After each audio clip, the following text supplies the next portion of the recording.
Қазақстан Республикасының экология және табиғи ресурстардың министрлігінің тапсырмасы бойынша қазіргі таңда осы Маңғыстау облысы бойынша экология департаментінің жаңағы заңсыз қоқыс үйу фактілері анықталды. Сенбілік аясында жүріп жатқан жұмыстарымыздың нәтижесі осы.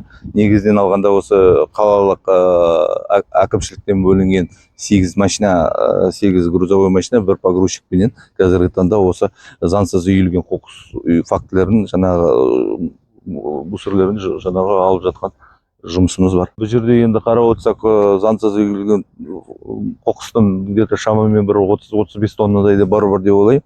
Себебі осы таңертеңнен бері бастап кеткеннен бері жаңа қазіргі таңда 8 ГАМАЗ 100-ге жақын тонна деп айтуға болады. Өздеріңізге белгілі ғимараттар салынып жатыр.